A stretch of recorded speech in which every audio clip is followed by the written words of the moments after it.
Welcome, everyone, and thanks for tuning in to the panel Venezuela in Crisis, U.S. Imperialism, Maduro, and the Neoliberal Turn, sponsored by Haymarket Books. I'm Anderson Bean, and I'll be moderating this panel. So, I'm a professor of sociology at North Carolina A&T. I'm a member of the Tempest Collective and editor of the book Venezuela in Crisis, Socialist Perspectives, which comes out this week from Haymarket Books and features the writings of many of the speakers joining us on this panel today. So, today's panel is meant to help us think clearly about what has happened in Venezuela since January 3rd, and just as importantly, about how we got here.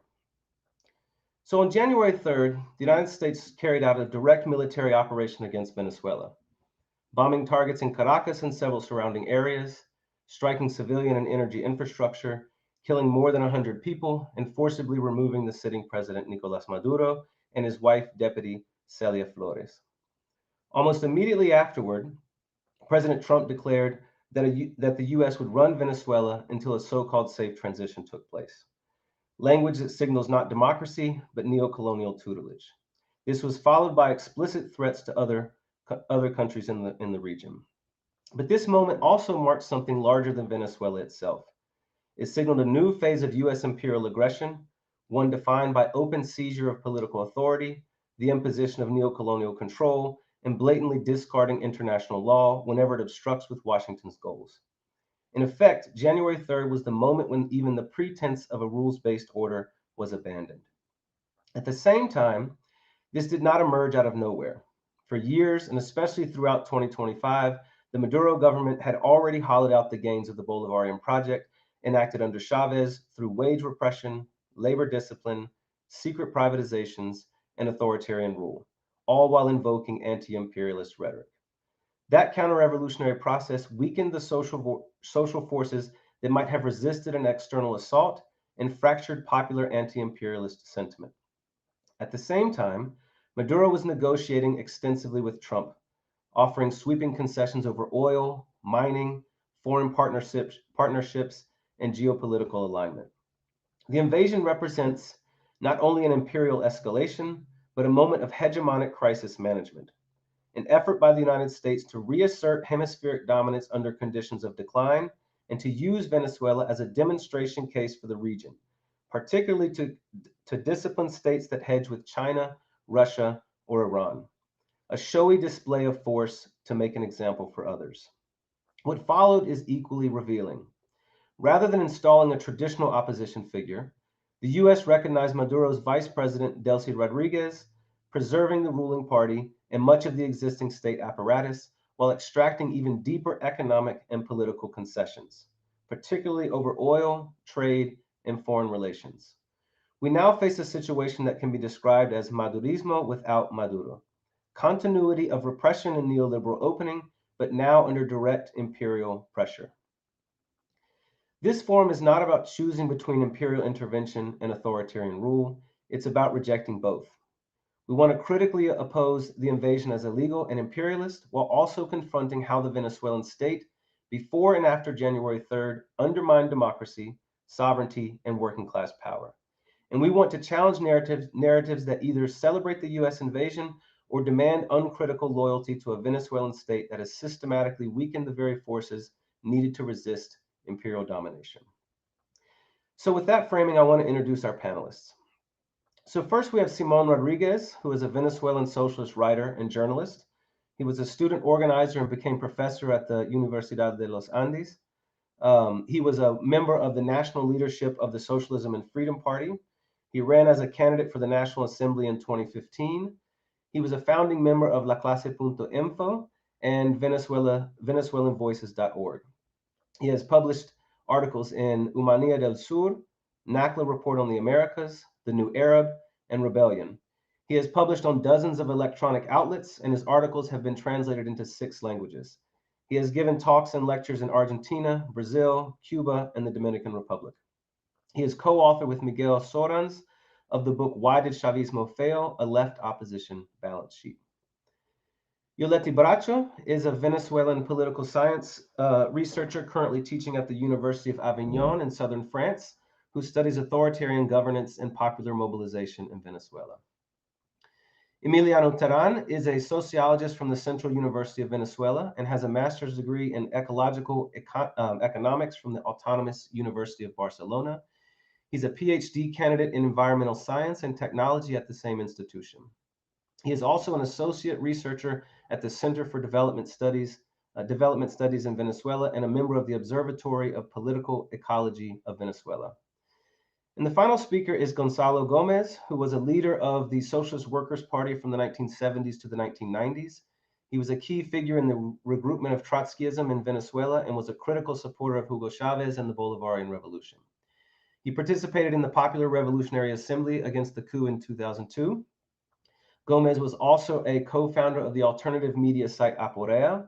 He was one of the founding members of Marea Socialista, a current that joined the PSUV, of which he was a founding delegate and part of the regional leadership in Caracas.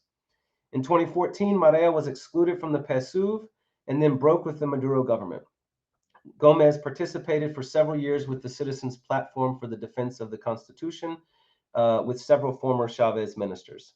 Gomez has continued to organize with Marea Socialista as an independent organization and section of the International Socialist League.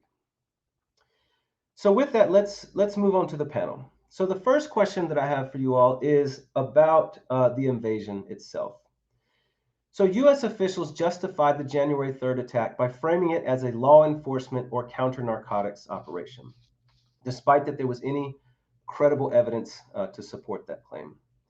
At the same time, we know that throughout 2025, the Maduro government was already offering sweeping concessions to Washington, opening oil and mining projects to US corporations, reorienting exports away from China, deepening neoliberal reforms, and repressing labor. How should we understand the real motivations behind the attack? Why did the US move from negotiation to open military intervention and direct tutelage? And what does this shift reveal about US objectives in Venezuela and the broader regional and geopolitical context? Why don't we start with Simon? Yeah, thank you so much. Thank you, Anderson, for this introduction. Effectively, the the military invasion of the United States in the Caribbean, it was under the name of combating narco terrorism, narcotics, and it was a diffusion of the framework of the war against drugs and narco trafficking. Despite that, this was combined with other elements, the placing of the supported the right wing in Venezuela, that it was led by Corina Machado, the immigration of Venezuelan diaspora. It was part of the Maduro politics in order to destabilize the United States.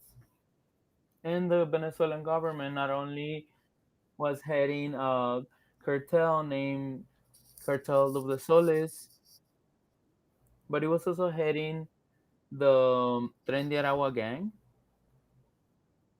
And so pretty much there's many different factors that got combined: war against terrorism, war against narco trafficking, and war against migration. Then after the attack of January 3rd, it was very clear that there was an objective, a deeper objective, to control the natural resources, particularly petroleum. If we look at the elements of the internal politics, there are two main objectives which are very clear. From one end, Trump's administration, in between of a great weakness, not being able to show any achievements in terms of economically, socially, with a great resistance to his immigration politics, it's evident that he needed to show some sort of achievement that was spectacular. And also the Epstein files, from that added like an additional pressure to this government. In the past, we also had the attack of Clinton to Sudan during the Lewinsky scandal, and that was a way to deviate attention. Now, this is next to thinking about the exterior politics of the U.S., in which it was very clear that the U.S. was going to be accepting that they live in a multipolar world and that they should concentrate on these like elites of influence on the Western Hemisphere. Venezuela represents, in this case, kind of like the weakest part of the chain for an attack that we got to witness on January 3rd. There was a political regime that was very weak, given all of the politics, the austerity measures, and anti labor measures that had been happening for many years. And from what we can know from the news and the reporters, this attack was carried out with internal collaboration of the Venezuelan regime. There were military members who were CIA informants. The the area defenses that are supported by China and Russia, they were not being active at the moment. The statement about the betrayal, that's part of the same talking points of the Venezuelan regime. The son of Maduro, who was talking about betrayal. The Minister of Interior, the Justice and Interior Minister, was also talking about that very clearly. Even Russian diplomats, they've also talked about the internal collaboration of the Venezuelan regime. So, taking this into account, the collaboration among the military, we should also talk about the fact that those negotiations that were happening between the US government and the Maduro government, the mediators who were Jorge Rodriguez and Delcy Rodríguez, they shared political guarantees that those negotiations that were happening at the moment under Maduro's authorization, that they would continue, that they would not be interrupted in case Maduro won't be in power. And so, therefore, this aspect of internal collaboration, it's what explains to a broader range the fastness of the speed at which the political agreements that have happened so far and economic agreements as well after January 3rd, among which is the visit of the CIA director to Caracas, the visit of the energy secretary to Venezuela, the reopening of the U.S. offices in Caracas and Washington, and also thinking about a visit of Trump to Caracas and a visit to Delcy Rodriguez to Washington. This situation we had not seen in the last 30 years. There's lots of legal reforms. It's just a series of concessions, a capitulation of all of the economy giving into the oppression and oppression of the U.S. imperialist powers. And so I think those factors should be taken into account when thinking about the context of this attack and and the perspective that we're at this Thank moment. you, Simon. Yoletti, do you want to go next?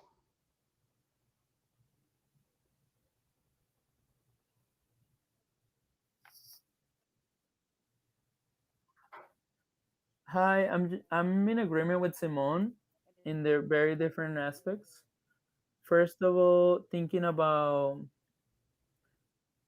the process, we should think about the way that the internal politics have been happening and how it's impacting the foreign tensions. And then the second impact of thinking of a from a Venezuelan perspective, maybe I'm getting ahead a little bit of something we're gonna talk about later, but there's an analysis that has come from certain parts of the left, and they want to build solidarity, and it's getting the audio is getting choppy, and so they want to. I think in my from what I've been hearing from certain factions of the left who want to be in solidarity with Venezuelan, there is a lack of misunderstanding. Um, and I think, like Simon said, Venezuela is often seen as the weak link in the chain in Latin America, and and it allows for U.S. interventions. So yeah, something that I would say is that the motivations of the U.S.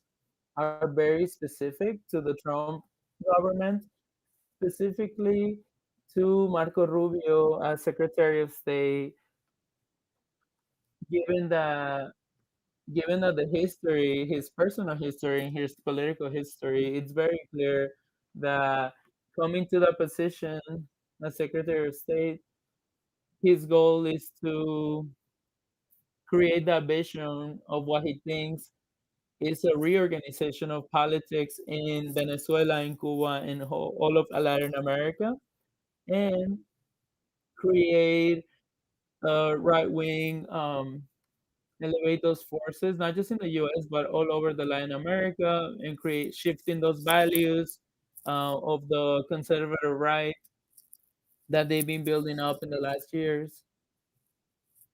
There are great alliances in Latin America. The fact that Latin America more and more is having elected is by right wing leaders, and the people who are in the US of that same right conservative branch are clearly in collaboration with them. And so this allows for the US to control other regions of the world.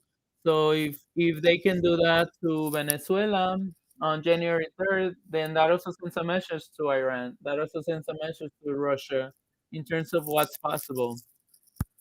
That effectively military actions are going to happen or could happen, and they could also be carried out with some sort of like some sort of like public consent in a way, because even though there's some condemnations around the world from certain leaders, like from in my example, I'm in Europe, and I don't think there's been like a huge mobilization against this intervention until effectively until Europe was also threatened when Trump was talking about taking over Greenland, talking about wanting to or saying that he wants to make Greenland part of the US. So I think that's really important. That willingness of creating a new order or slash disorder to in Venezuela, but also in Latin America. And for example, thinking about Palestine. And so the same Venezuela from 2026 is not the same one from 2002. Um, And so it's very clear that in Venezuela on January 3rd, there was no, there was not a proper response of struggle, the anti-imperialist struggle, or to fight for sovereignty, not just because Venezuela is where it's at, but as Simon was saying, the Venezuelan government themselves, they have, in a way, allowed for like a weakening of a defense, like a social defense networks. And so I think that that's something that we should also take into account. Thank you, Yoleti. Emiliano, you want to go next?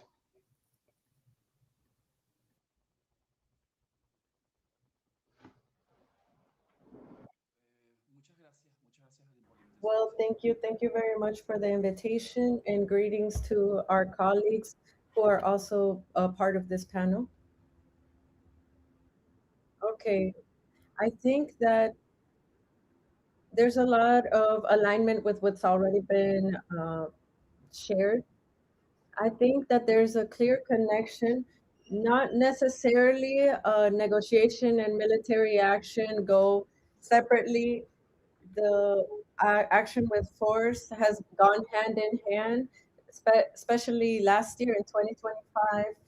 And I believe that Trump, in the immediately previous to these actions, saw that a military display that had already been developed during the last 6 months of last year was not going to be enough to get Maduro to step down, which connects with something that Simone mentioned, which is a factor that's very probable to be.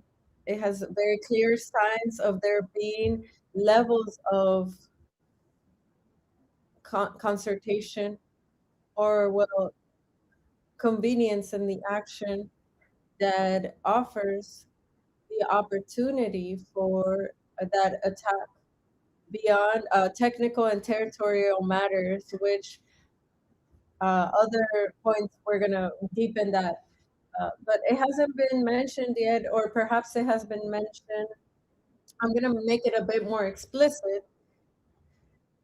The significance of beyond Venezuela, the Monroe Doctrine that represents a notable shift for Latin America and the world. It has an international projection much beyond the region. And that combines these elements of military action that are a lot more involved and direct with a commercial war, with a narrative that's uh, tied to this narrative that has to do with political action and the financial mechanisms that we haven't talked about much yet, but that have been seen in the case of Argentina. But this element inserts Venezuela in a context of geopolitical reorganization that's quite important. We still don't have a clear sense of where it's headed to. It could be a tripolar reorganization of the world, but these elements combine global elements, regional and national, in the act of the 3rd of January. And I want to add some details to this. I think that this attempt or this military action in Venezuela is part of an attempt of radical reorganizations that the power that be and the economic structures in Latin America. Certainly, Venezuela is very weakened in the last few years, but it did symbolize a sort of geopolitical dissidence in the region. So it had this double symbolism of power to break down or break away from what seemed to be coming from Maduro just himself, because we still have a regiment that's of continuation very clearly with the previous one. To break from this obstacle, decades long obstacle, and also give a message, because this message is key in a logic of violent negotiation and the way that Trump handles it. try to avoid military action given how costly it is and be able to get the maximum incentive out of the military action as Trump handles them, but demonstrating that it's not just threats, verbal threats, but that they have a relation to, let's say, what Marco Rubio took charge of in various speeches to demonstrate this, to say that when Trump says something, he's going to follow through. And this connects to the action and the uh, harassment of governments that could be seen as contrary to Trump and that would continue to like fall in line. So it's true that petroleum is key. This is undeniable, especially strategic interests and long-term interests for the U.S. and of petroleum or oil companies because of the enormous reserves that Venezuela has. But if we look at this from a systemic perspective, we could see that in this radical reorganization of powers and economic structures in Latin America, the Venezuelan case has some particularities, and I utilize the analysis of the old analysis of Naomi Klein of Capitalism and Disaster, because Venezuela, after the collapse, goes on to be a economy that's very dependent. Like it could be Cuba, very favorable to a transnational capitalism to create new avenues of accumulation. And this not only has to do with petroleum or oil, has to do with development of infrastructure and beyond natural resources, chains of trade, and consolidating greater strategies of participation in commercial chains, the process of cheapening labor, and the process that happened with the neoliberalization of Maduro, connected to free commerce zones and specific zones that have to do with millions of acres that could are being made available to international capital that have to do with mining, with tourism, and that also has to do with the legislative framework that seems to be dismantling all the factors of state protection for it to turn into a paradise, like Maria Corina said, a paradise for foreign investment. So my perspective is something much more systemic that could be connected with another factor, which is the uh, accumulation of financial reserves in dollars, given the destabilization that's been going on of economies that are migrating away from dollars to other currency, and the U.S. government is interested in stopping this and consolidating it. So you could talk about the case of Marco Rubio. This is a particular case to understand what could happen in Cuba and also possibly in Nicaragua. Someone who has a particular and special role.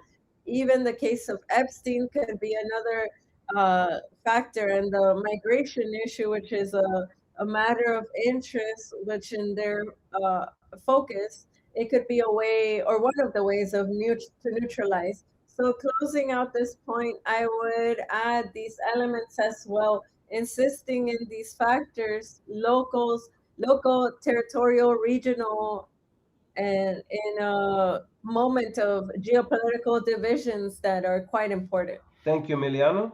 Gonzalo?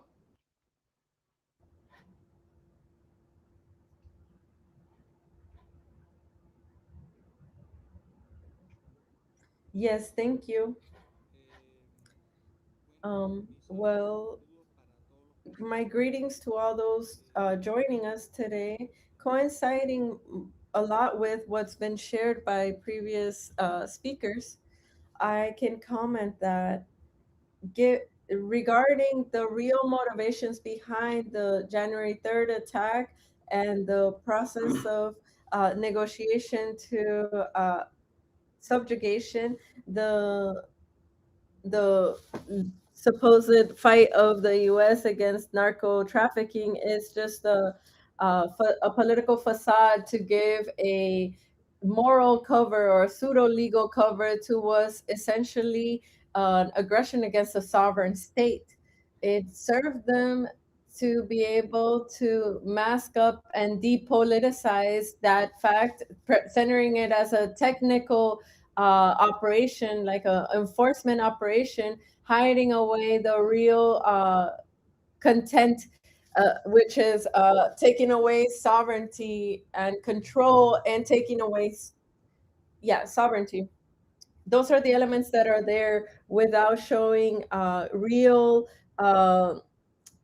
facts behind the reason to attack boats and the attacks on Maduro. This helped to uh, substantiate their violation of international law and act with force. And it also gives them the chance to present a political trophy to consume for the populations in the US and a way to dissuade other actors. So now that the goal was achieved, those accusations of narco terrorism went down to like a second tier. And after this, I could refer to other questions that connect to this. An attempt to achieve these objectives through sanctions and previous negotiations without recurring to intervention, when in reality, the government of Maduro had already been offering ample concessions to Washington, opening to oil and mining, reoration of exports, neoliberalization, and an ultra cheap labor force. But the government of Trump took an opportunity to obtain even more than those concessions with very few guarantees, in a sense. And thanks to the situation of the Maduro government with the handling of the stick and the carrot, they were able to achieve almost direct control of the country, to not say direct control. The unpopularity and how sick people are of the government of Maduro, seen as a very reputable government, and the way to reach previous agreements, they reached a limit and they created these conditions. The framework of military intervention in January 3rd and the negotiation that happened before and after, Trump was able to achieve imposing on the leaders in Venezuela and the armed forces that did not defend themselves, the turning over of oil logistics, infrastructure, contracting, and the geopolitical alignment in their commercial international relations. This wasn't just an attack on sovereignty with the armed attack and capture of Maduro. There was also a capture of the sovereignty completely, and a total annulment and transference to the US within an almost colonial framework. This, the factor of giving up, internal giving up, this is facilitated through a betrayal through the nucleus of the government, uh, the leadership of PSUV and sectors and the framework of the Bolivarian armed forces and economic networks. Also, Washington combined military pressure and blackmailing over corrupt leadership, and was able to capture the state from inside without occupying it with troops in the territory. The invading forces are outside as a dissuasive threat from the outside. And there's also an additional hypothesis that's a little bit remote but exists, and I'm gonna dare to say it, in that forced negotiation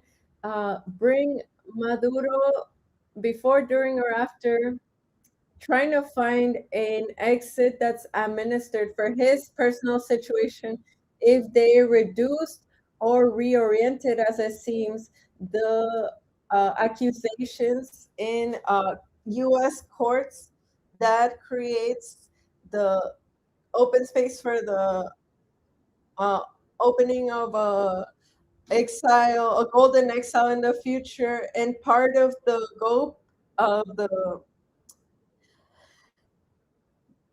is leaving the leadership in power with a lapse of elections that's undefined. Trump put as a first point in the agenda the discussion on oil, who is it sold to and who it's not sold to, as well as the appropriation and distribution of those revenues. At a second point is reconfiguring the state with the obedience of the government to formalize what's already happening on the ground, which is started with the approbation of the petroleum law that Chavez left behind, and because of that they gave him the coup in 2002. And on top of that, once the structural sub changes have happened, take care of the political superstructure with an election that hasn't been set yet. This is a colonial capture of the country, even if it's dressed up as a cooperation. And there's a regional and global message.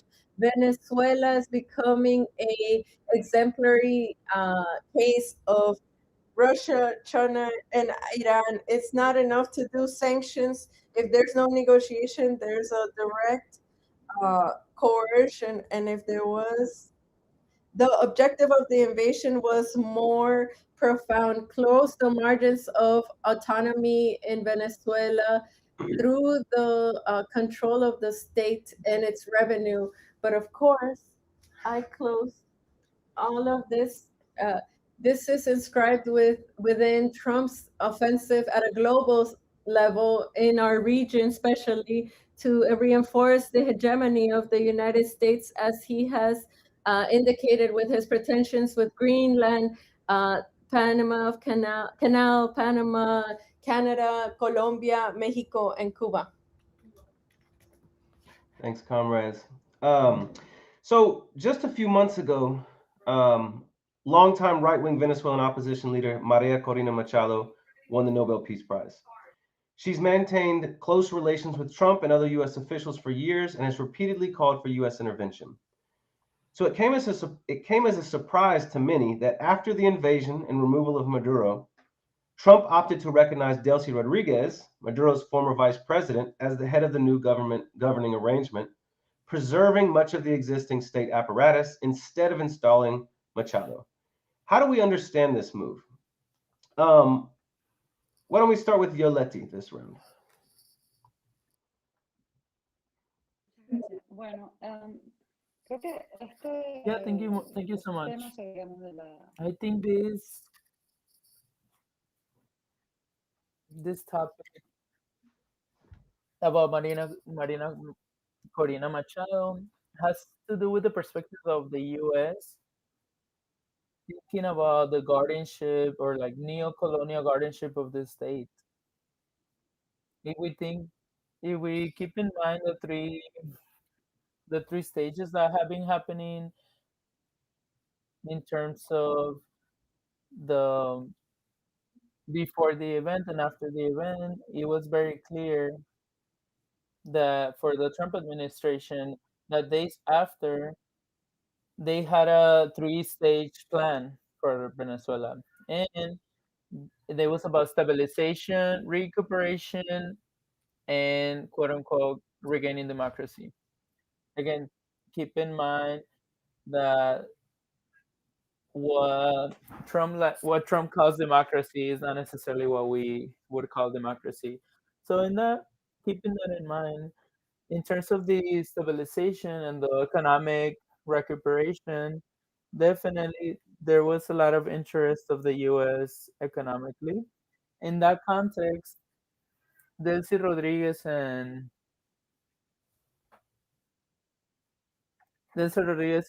her brother have been mobilized for this stage because the president in command, the interim president, she effectively is guaranteeing some form of continuity, a continuity that is very clear, subjected and cooperative under this imposed guardianship of the state. And so to me, it's really important to think about this context, and something to keep in mind is that if Delcy Rodriguez, it's useful for the stabilization and recuperation of the stages, then we shouldn't be surprised that U.S. imperialism would also keep her there for the future stages. And so, what I'm talking about is in the context of the guardianship of Venezuela and the stripping of Venezuelan sovereignty, that when this stage of democratization of Venezuela, Delcy Rodriguez could possibly stop being the main figure, or it could also become, she could either be replaced or they could still continue to keep her. And she could even become like one of the competitive actors in the upcoming stage of democracy. And so I think from in that sense, we're in a moment where the authoritarian government can also be, unleashed through this guardianship of Venezuelan state. Another thing that we should think about is that Corina Machado represents an opposition, a certain amount of section of Venezuelan opposition that is trying to make this conflict an international matter.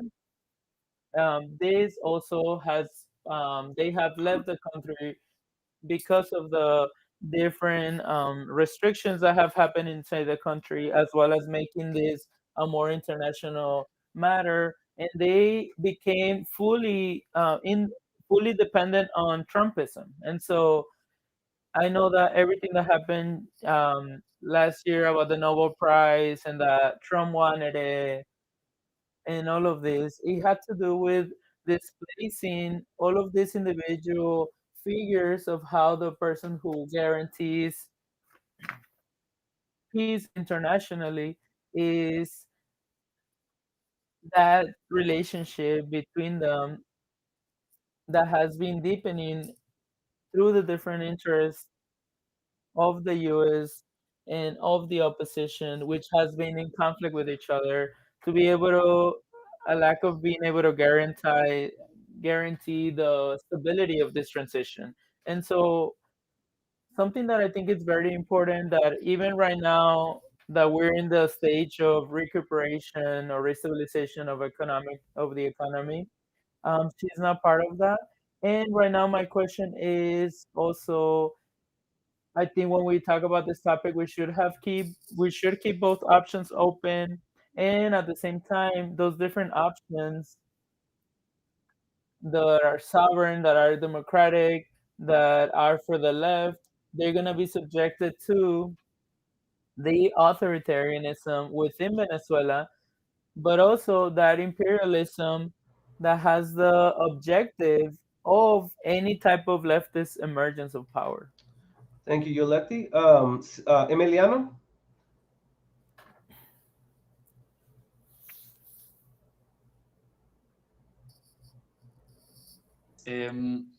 Yo pondría I would un par de say that elementos como antecedentes. a También couple of other puede. stuff from the past that could also help us remember the petition to, or the strategy of the Biden government to be able to establish some communications channel with the Maduro government at that time, and at the same time there was also the effect of the Ukrainian war, and so that also was evident of the failed strategy with Juan Guaido, something that was understood in other years, but it has been happening again. That the structure of Chavismo as a power structure, it wasn't mainly a formal power structure, but also at some measure it was a territorial arm structure, and maybe the victory of Maria Corina Machado on July 28, 2024, Maria Corina was talking about winning and cashing in her win. We can see that she didn't cash anything in because she won in the social legitimization in the international eye, but she does not have any legitimacy when it comes to like territorial politics. And so that has been part of the articulation of the different powers in the region, and they come together through lenses of survival. And so at this point, we could say that it's very clear that the Chavista regime has a monopoly on governance in Venezuela.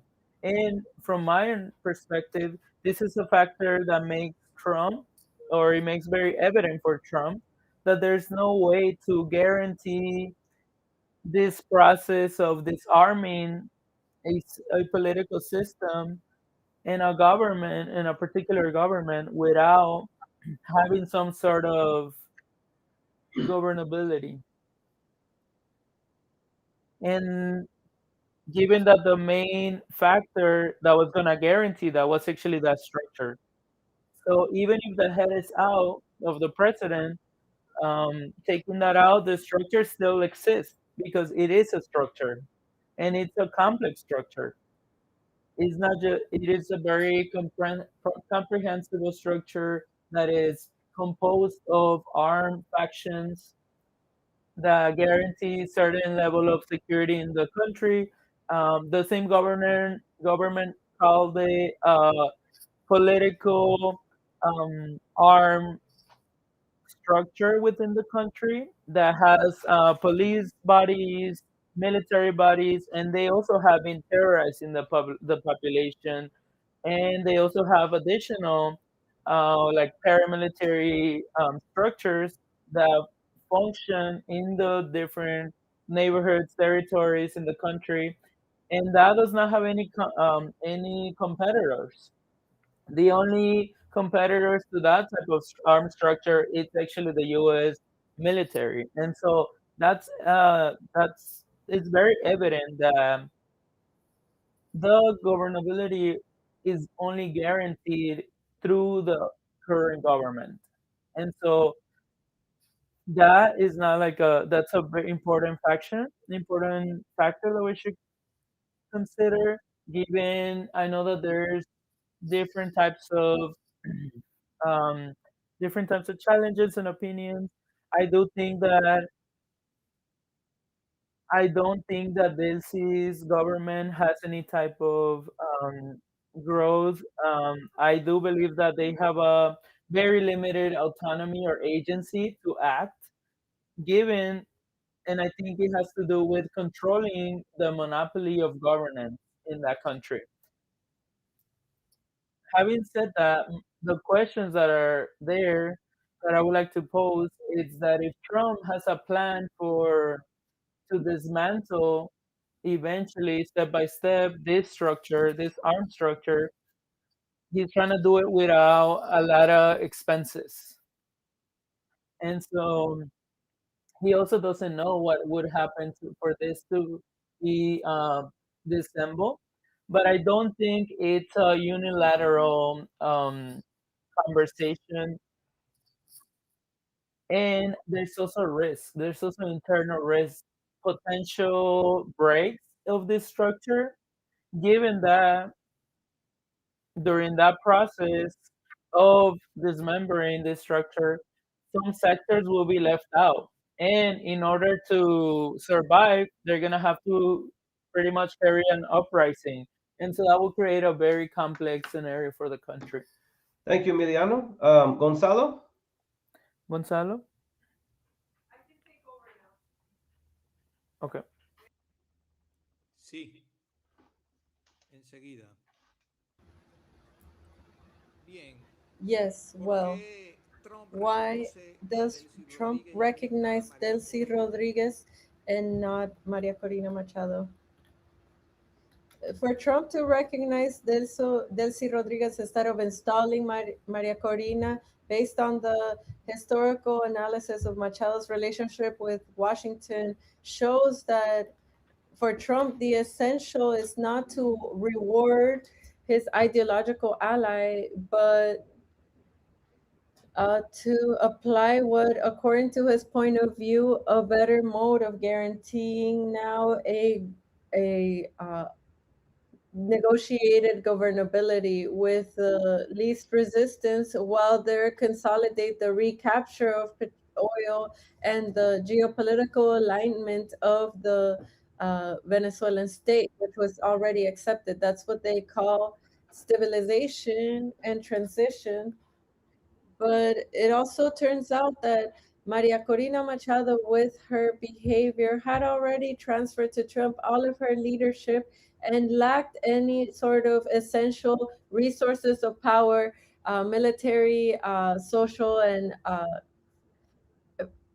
in front of a. She has been an important electoral power, but that's not enough to stabilize the Venezuelan uh, situation at the feet of imperialism in a factual and concrete way. On the first end, uh, if the apparatus of PSUV continues operating as a bureaucracy and the territorial control and the administrative powers and mechanisms of social control that were already efficient under Madurismo and for Madurismo, but now at disposition of what the US government says. Even so, with certain limitations, there's a state with a coercive capacity and a discourse that confuses and neutralizes sectors of sectors of Chavismo. There's a psychotic disassociation happening. It's a discourse that's fundamentally anti-imperialist, turns to justify everything that's happening, but at the same time it tries to stop the position of the right to not destabilize the country completely and to not create a gap. It keeps everyone in line, uh, in a uh, puts power guardianship.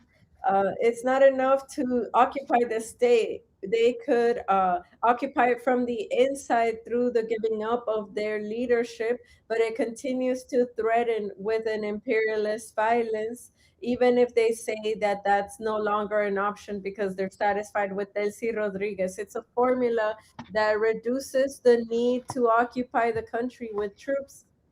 Uh, there's still a threat from the outside through global forces and strategic pressure. It's the stick and the carrot, uh, cooperation internally with external supervision. On the other hand, well, at the same time, the U.S. government seems to think that uh, a government from the right can accelerate social conflicts with the clientelist base of Chavismo and sectors of the population that are impatient with the expectations of change. That doesn't mean that the uh, confrontation is completely out of the question with Delcy because it's a society in transition. These alterations, significant alterations, can take place if the masses continue to see a lack of betterment and at the same time see more space for social protest. But the tactic of the imperialism is to bet on a face of the previous state apparatus that they think could help them with a major contention and make the transition easier using their clientelist approach to discipline, the fear, the institutional control, and a discourse that is trying to convince the opposition and Chavismo to wait it out.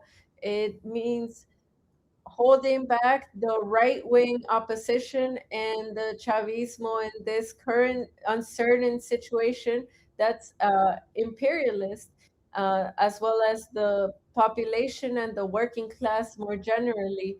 As a third point, uh, externally and internally, recognizing Delcy helps them try to sell this scheme of a protectorship as a institutional transition of cooperation, not as a uh, imperial occupation in a direct sense. It dissuades external critiques while they encourage the hope or the illusion that things will get better, although it might end up being the contrary. And this is despite effectuating the capture of Nicolás Maduro. And a fourth point, Machado's left with a tool as a tool of change, but they leave her in reserve, Maria Corina, in case Delcy doesn't obey. While, as she suggested herself, Delcy continues to be part of the dirty work. Maria Corina Machado said that she'll be carrying out some of the dirty work, that it will be left to her, but not so much adjustments, reforms, and unpopular measures that burn out the Chavista structure and don't affect Machado. The elections are left at an indefinite uh, timeline that does not respect the Venezuelan constitution, and you don't see Trump worrying much because the amnesty is being delayed or because there's no cautionary measures to opposition members. There's not been a lot of complaint on that. They choose the actor that ensures continuation and compliance with the new order, which is most useful to administer an imperial power over the Venezuelan state. So the transition of the transmission of the power to the historical right, to a consolidation of any coalition between the empowered opposition and this Chavismo that's assimilated to uh, neocolonial empire. So that transition would mean that in the meantime, the government of the current Thank you, president in charge Gonzalo. would be Simon? administering it. Yes, thank you, Simon. La situación en la que se encuentra Uh, la the oposición situation in tradicional. which the traditional opposition, the right wing, is in Venezuela, I have to frame it in the fact that there's various oppositions. There's a left opposition that condemns the Venezuelan regime because of their anti-worker, anti-feminist, uh, of natural depredation, their politics. There's a kleptocratic capitalism and a massive corruption that has enriched the new bourgeois, the so-called Boli bourgeoisie. There's also the Trumpist opposition that's represented by Maria Corina Machado. And then there's other sectors which are considered by a great amount of the Venezuelan population as collaborationist or a false opposition, like right now what's represented in the National Assembly, which is seen more as factors that, under the false appearance of being opposition, in reality are functional to the regime. In the case of Maria Corina Machado, to place her accurately, she comes from openly supporting the Zionist genocide in Gaza, to align itself with the right wing, the European right wing, this parliamentary group called Patriot, where we see Vox, Marie Le Pen, Orban. That's the political trend or thought that Maria Corina Machado is a part of. And in the case of Latin America, alongside Milei, Bukele, Cas, and other proponents of the extreme right wing. So when it comes to imperialism, undoubtedly to do away with the base of power of the Chavista regimen implied supplanting the armed forces, the Venezuelan armed forces, which means an invasion with occupation. And that was done away with because of reasons of the internal politics of the US. Majority of the US population is against an invasion with occupation. And the discourse, traditional discourse of Trump has always been that invasions like the one in Afghanistan or Iraq have been mistakes of foreign policy in the US because they turned out to be too costly economically for the US, and the US did not obtain in exchange for those interventions revenue that justified those interventions. That in part provides the framework for the oil centered discourse of Trump that says that the invasion of Venezuela will allow people in the US have access to cheaper gas, that the cost of petroleum at a global level would decrease. These things which are false, but which are coherent with his vision of imperialism, US imperialism, and their military interventions having to give quick economic results. So the alliance between Trump and Machado has a strategic sense that's clear. For the US, it's convenient to have a governor like Machado that's unconditionally Trumpist, but in the current time frame, in a tactical sense, it's not convenient. Within the strategy of Trump, an invasion with occupation, it would result much more attractive for his way of looking at the world and the goals that he had set out as the US government to negotiate and agree with the current Venezuelan regimen. And this was allowed through the operation that was done with the kidnapping of Maduro, impacting the faction of Rodriguez, Delcy Rodríguez, and Jorge Rodriguez, as well as Diosdado Cabello, who there was previous negotiations with prior to the attack in January 3rd. I don't think Maduro agreed on his own kidnapping. I think that the agreement was with military sectors and civilian of the Boli bourgeoisie, which are those who are currently administrating the power.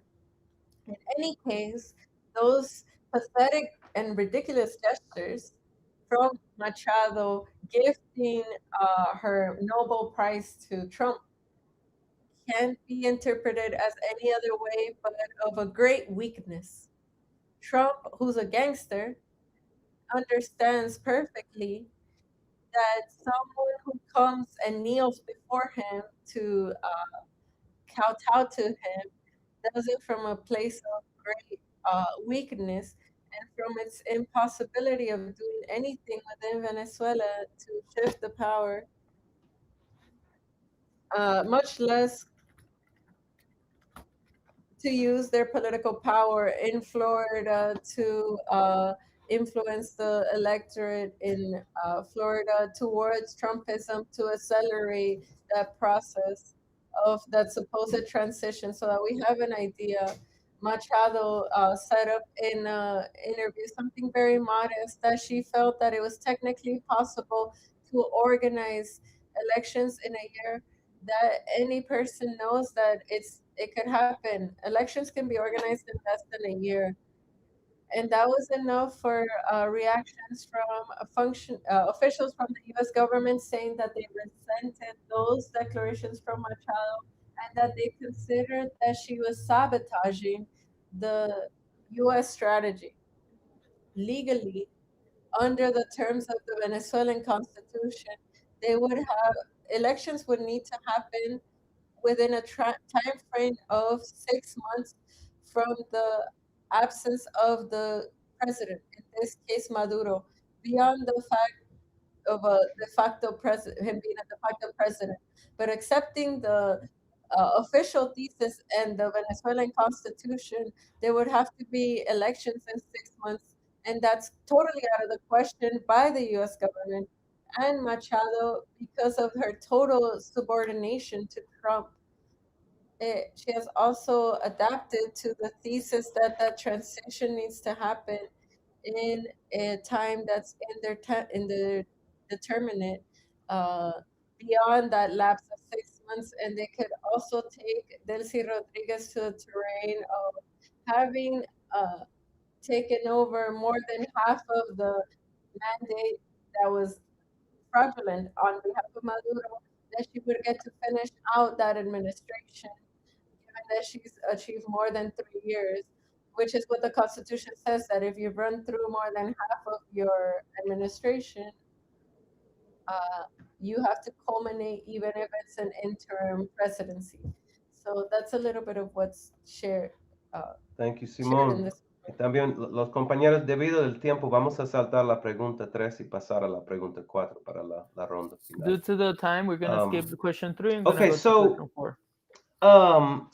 some sectors of the international left that argue that opposing U.S. imperialism, opposing sanctions, opposing military invasion requires political support for Maduro.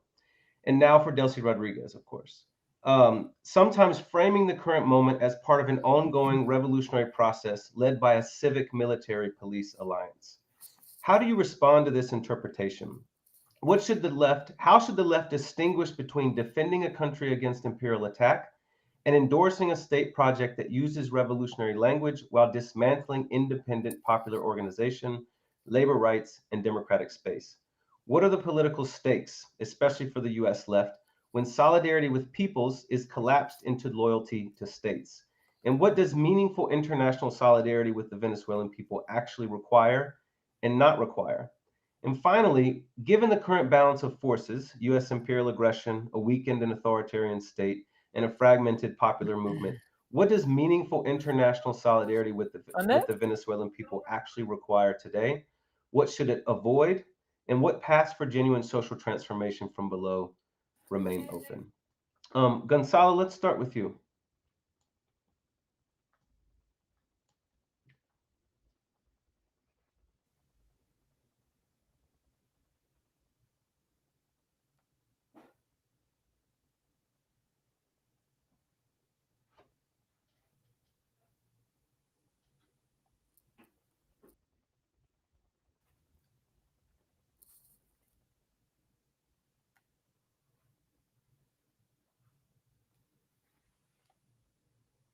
Gonzalo?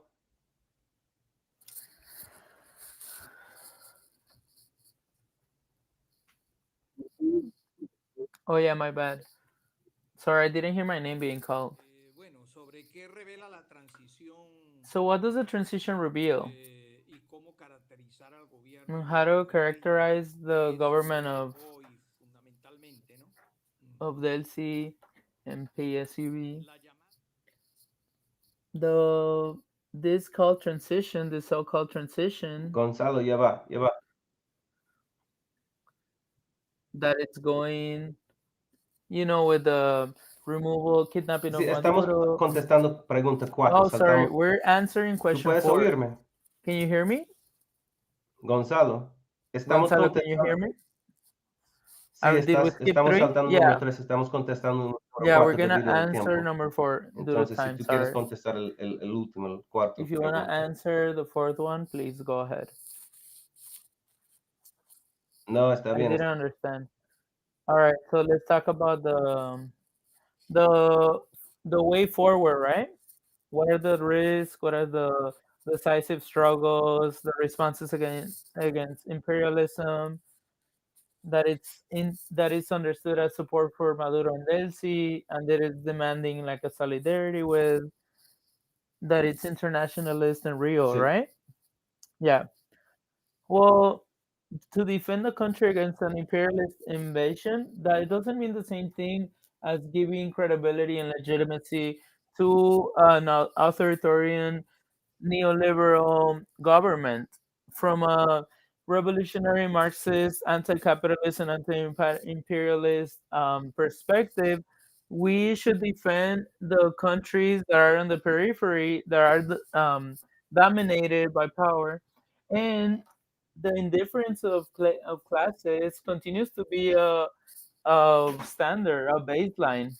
Not even Washington nor the bourgeoisie we defend the sovereignty of the people against imperialism, but the support to a government should depend based on their stance on classes and how they treat workers. It was already very questionable to pose Madurismo as a anti-imperialist or socialist government when in reality it was, like, for example, with Russia or China, they would destruct labor rights. They will dismantle the protections that the workers would have to organize, and it continues to get worse. With Delcy Rodríguez, we can't even talk about. We're not just talking about an authoritarian government. There's a government that is being controlled by another entity that is directed by the United States that intends to manipulate the empty rhetoric of Chavismo, and that it's giving oil and resources to external or foreign administrations. They continue to collaborate with CIA, with different people in Trump's administration. The guy from the energy department just came over here, and even though they they maneuver as a way or try to press it as a like as a progression of governance, there's still a lot of different misunderstandings, and that idea that like whoever fights against the US we should support them, that's just gonna take us downhill, because that requires that we're loyal to those who are oppressive, and it's gonna it can backfire on us. And they see that, because people see that this quote unquote socialism is being portrayed as democracy, and it's being portrayed as like some part of the left is covering up for this oppression and for this dismantling of labor rights. And like my comrade Simon was talking about earlier. So when we say we should defend sovereignty, we don't mean defend governments. We don't mean defend elites. This type of analysis only takes us downhill, and we lose the arguments and the ground with the people, because it's giving power, it's ceding power to imperialism. And so what does it require to be a genuine solidarity, to be in solidarity with the Venezuelan people, especially being against these powers of Trump that are trying to steal all these resources. And we should demand a constant opposition against resource sacking from other places, against military threats, that we should reject the siege, we should reject the economic subordination of the US, and it also demands that we should continue to fight and struggle within the US. The defense of immigrants, the movements against war, against Trump. That's how we elevate this position of the left, and it supports and the ending of the guardianship, imposed guardianship of the Venezuelan state. We should also demand the freedom to unionize, the freedom to be able to get our people out of prison, the political prisoners, to be able to be in solidarity with the people all across the world. And this doesn't mean that we are covering up or aligning with the right. You know, for example, we should also be raise our voices against these military interventions, against the people, the working people everywhere, because that also, those laws of Maduro, they also use them against people who are organizing. And so I have Jan Mendoza, he's a union leader here who has been jailed based on his activism. And so that solidarity should go to the base organization. Solidarity should go to the left, the opposition, the opposition left that has been persecuted by the Maduro government. And it doesn't mean to, we don't have to be against Maduro. We don't have to talk bad about Delcy. It's not about substituting the the left or territorial politics by the current narratives of solidarity. And so that is a revolutionary tactic of survival. And current the current government in Venezuela has been manipulating those talking points. And they use that to get solidarity, international support from these factions of the left. And so right now, there's not a lot of good decisions for the working people. However, there is some um, some signals that talk about reconstruction of the left in the south, in the in Venezuela. It's also about developing an independent political power, and one that is not attached to the big powers in the hemispheres. And so we're talking about the Chavismo and also the interventionist politics. Both of them coincide in the liberal politics against workers. And so these horizons that are open, they go beyond the socio-political context. We should think about like the base people being able to meet their basic needs, to be able to get their basic food and shelter. That is in the Constitution. And they have tried so many times to get rid of that. And they're doing that through practice. And I want to remind everyone that in Venezuela, there's the salary, the wage, the working wage of Venezuela is less than $1 a month.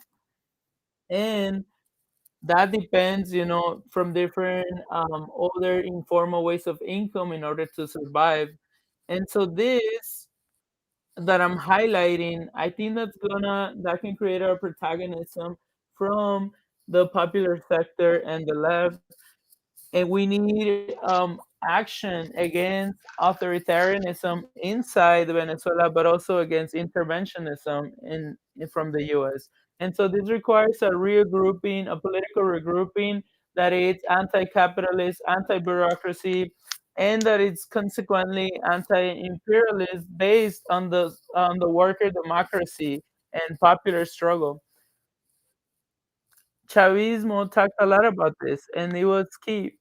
And that's why we have to visibilize the the different factions of the left that are pushing against these authoritarian regimes. So Marea Socialista, the org that I'm part of, there's the PPT-APR, the PPT-RPR, all the different types of leftist orgs and dissidents. We are all doing lots of activities that involve actions. Those types of articulations are key in order to build a more unified front by the working class that looks for an alternative type of power that is able to go beyond these two sides that we've been talking about. And so the decisive struggle is very clear: the right to organize and end to the repressive laws, a dignified wage, dignified life, and being able to have sovereignty over resources like oil, being able to recover all of the resources that have been stolen from the different governments, and being able to create a campaign that is international against interventions, especially under Trump and the activism and the movements from different places of the world. I'm going to end this with saying that the real defense of the country is not guaranteed by corrupted elites of governance, and it's only guaranteed by the people who recuperates organizing and the Well, thank you, people power. Gonzalo. That's it. Thank Emiliano. you.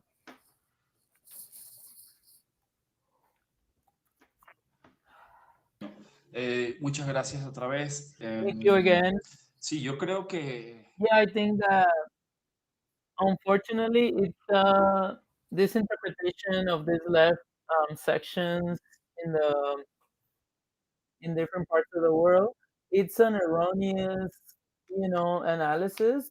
Not just erroneous, but it also generates bad consequences for the left in general.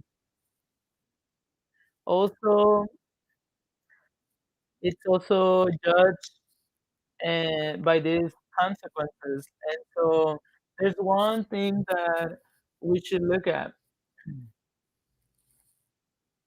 That is what is the popular thinking and feeling of the Venezuelan people? What is the social fabric that has been happening in Venezuela, whether it's organized or not? Because that concrete experience that the Maduro, that concrete experience of the people living the Maduro government as a nightmare, the nightmare that Gonzalo was talking about, it's a destruction of like labor rights, of the different incomes that and wages, and so even the basic liberties are being stripped away, and destruction of the basic things for life, like water, electricity, all of that. So the constant repression of people, the constant fear of being able to express themselves and say, "Oh, I don't feel good. I don't want to go to jail." You know, I think on those parts of the left that have been thinking about this, it's a consequence of that because it's generating different consequences that are diminishing the credibility of the left. It's not it's not casual when we look at the electoral results of the last few years. That, for example, like a guy like Cast, who's a ultra right guy, that he was able to get votes from the poorest neighborhoods of Chile, or even like Novoa, who got votes from the indigenous people. I think what I'm talking about relates to that. All the different propaganda, the use of the social media. It's talking about these wins. Talk about the the deceptions and the negative consequences of left governments. And this pretty much signals that now certain sectors of the people are supporting these right wingers. And I think this is a very important issue that we have to tackle, and how these different types of left who have come into power, they have created um, a bankruptcy in terms of believing in the left. We used to say that the left would create union around political union with those who have been impacted the most by capitalism.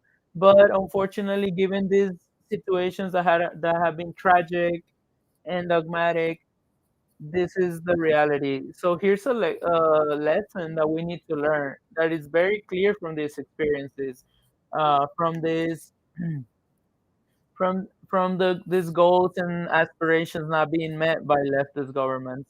And so it also has led to alternatives, and this quote unquote leftist government being able to like go after other types of left factions. This also has led to a lack of leadership, and there's this type of different leftist dissidences are being strangled, and that's something that we have to continue to talk about. I would also like to name that certain lefts, they support certain political plans, certain governments, certain political projects. Because what happened in Venezuela, even the Chavista government, I have critiques from the beginning, but I also acknowledge some of the different things that were on the table during Venezuela. But even during that scenario, sorry, I forgot my train of thought. Even during that scenario, when we're comparing the Chavista project, the main one, it has mainly being talked about from the notions of, I'm talking about the philosophical notions. It has been it has been like a mutation. That project mutated into a neoliberal authoritarian project. And even as the left, if we have some people on the left that just support those projects, and they know that that hasn't been the case anymore. What the original Chavista plan. And something that Gonzalo said, I resonate with the callings that he was sharing about, because it's about being able to build bridges among the different sectors, the different leftist sectors, and international movements that could create connection with the social fabric beyond the government, beyond the embassies, beyond the bureaucracy, that have generated this this barrier between communication between the people, regardless of countries. And so that's a call to action in my end. The last thing that I would say is that in Venezuela, there's a lot of people are fed up. People are fed up. People are fed up with Chavismo. People are fed up with the opposition. There's a disillusionment from in politics in general, with the corruption, with the you know austerity happening, and so there's a lot of sensibility and there's a lot of need for transformation. Even right now, despite beyond these two oppositional perspectives, we haven't had the enough strength to favor these articulation processes from all of these different actors and all of these different stakeholders that could contribute to an accumulation of forces that could actually open up a scenario that could be hopeful for Venezuela, which would require a concrete agenda, a political agenda that talks about these essential topics of the national debt, the resources, the wages, all of the different social topics that are not even being talked about. And so I think those are fundamental. Those are fundamental in order to open up an alternative that is different. Because we have to be able to articulate to people where do we want to walk towards and what type of Venezuela we want to build. So I'm going to stop there and thank you again for this space. Thanks so much, Emiliano. Yoletti?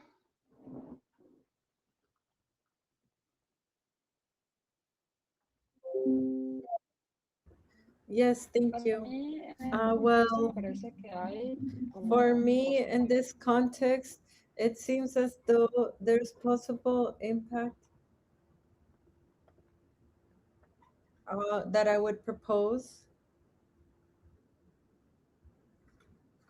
The first one is that's effectively necessary to affirm the analysis in Venezuela, and in that context, separate government and people. And in that sense, I'm grateful for Anderson from Haymarket, and I think it's what folks are proposing as well. And even if it seems banal, that imperialism implies a support of the government, it's also a construction that was made during the process of the Bolivarian revolution.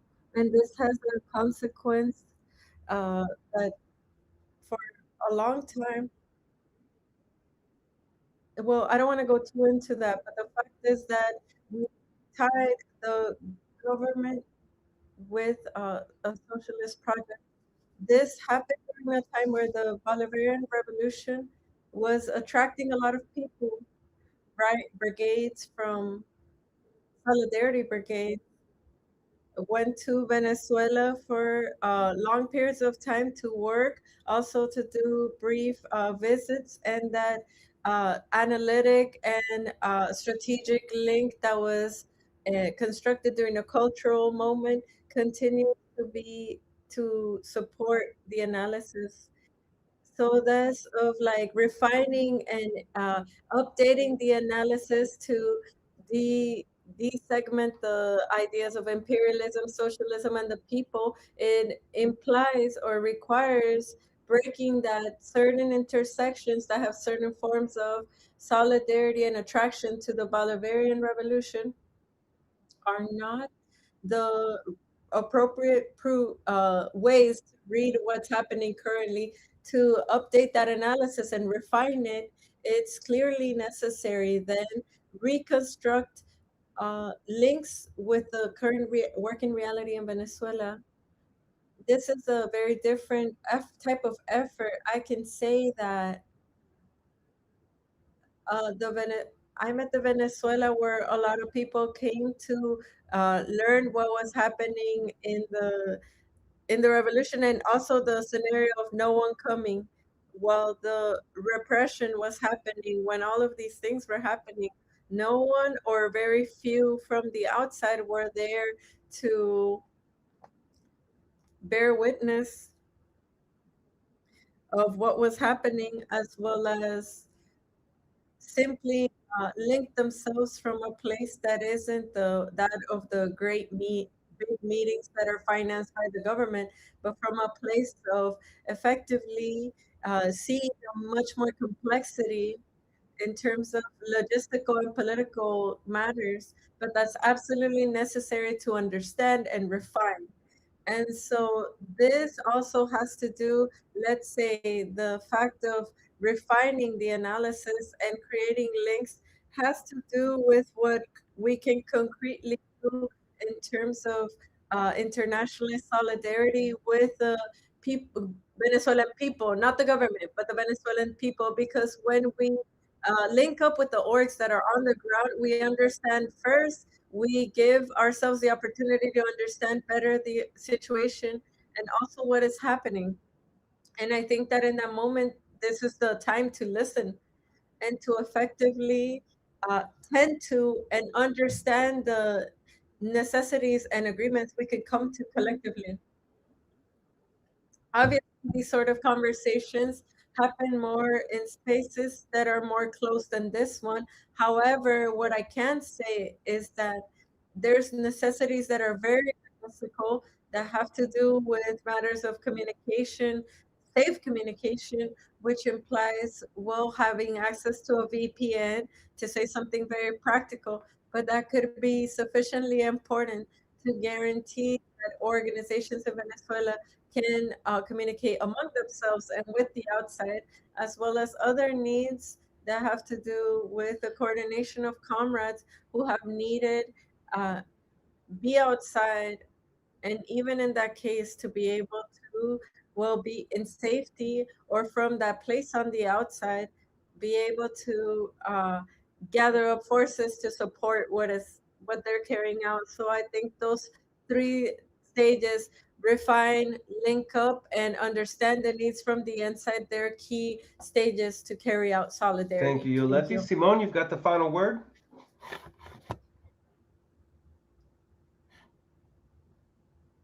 Sí, muchas gracias. Yes, thank you very much, Anderson, Emiliano, Yoletti, Comrade Gonzalo. Emiliano, Yoletti, Gonzalo, and to Haymarket for coordinating this exchange.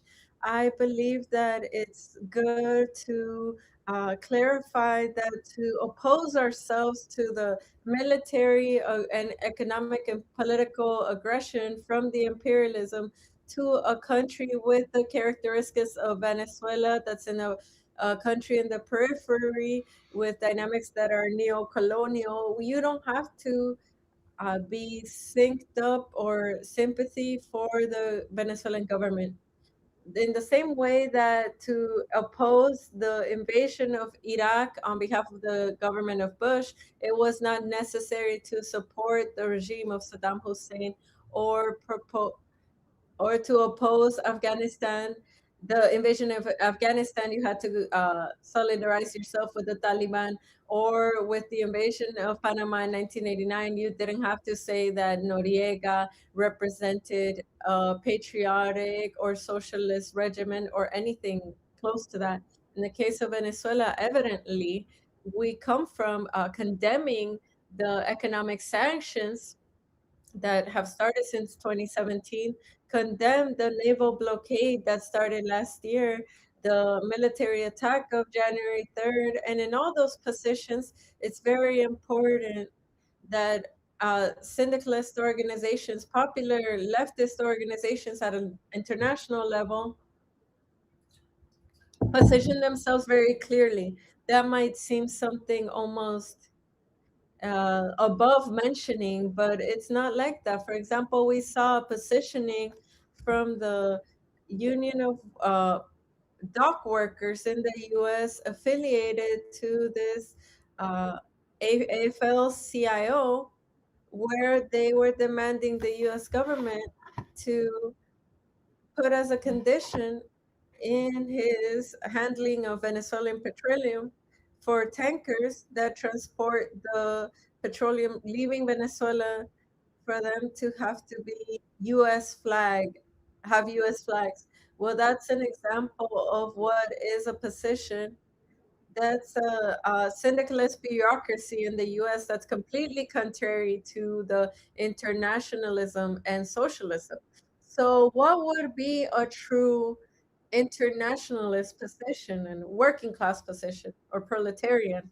One that takes into account beyond everything that I've already talked about, which is the anti imperialist dimension of the position that we have regarding Venezuela, also take into account the material reality, the political reality of the working class in Venezuela. That is to say, defend for the Venezuelan people and for the working class of Venezuela the same thing that the left organizations and the popular syndicalist organizations defend in each of their countries for themselves. If in the US you fight for a minimum salary of 15 or $20 an hour, we can't accept that in Venezuela the minimum salary that's imposed by the Chavista government is less than $1, and that the payment that workers receive is in the form of bonuses instead of salaries. That extreme flexibilization of labor, it needs to be condemned. We have to be in solidarity with workers in Venezuela in condemning or claiming these elemental rights. We have to be in solidarity with the Venezuelan left, with a party like PSL, the communist Venezuelan in Venezuela, or Maria Socialista, be able to participate in the elections. Currently, they are not able to because they've been kicked out by the regime. To free workers who are in prison for participating in a strike or carrying out any sort of grievance or publicly complaining about a unlawful uh, firing. These are all things that are necessary, and that when we uh, falsify the reality of Venezuela to offer support to the Venezuelan government, even in the moment where it's capitulating in a very embarrassing way to the United States, well, that is not internationalism, and that is not solidarity with the workers, the working class, the Venezuelan working class. It's important that not lose sight of the perspective of working class people when we're discussing the topic of Venezuela, and support those organizations on the left, environmentalist, um, feminist, in defense of LGBTQ rights, indigenous, campesino or peasant, reality want to take their hands of their collective destiny, and for the future of Venezuela to not be decided at the White House, but also for it not to be decided among militaries and bourgeoisie in the Palace of Miraflores, but to guarantee truly the democratic rights and the possibility that Venezuelans decide our own destiny. That's my call, my final call to activists and to folks who are concerned in the US and beyond, for them to adopt that perspective And in that sense, also will truly be in solidarity in our struggle. Thank you very Thanks, much. comrades. So with that, we conclude the panel. Thanks, everybody, for tuning in. Thanks again for our panelists for being with us today. It's been an honor sharing this space with you all. And just make sure you check out the work of all the panelists that were on the panel. And, of course, the forthcoming Haymarket book, Venezuela in Crisis. See y'all next time.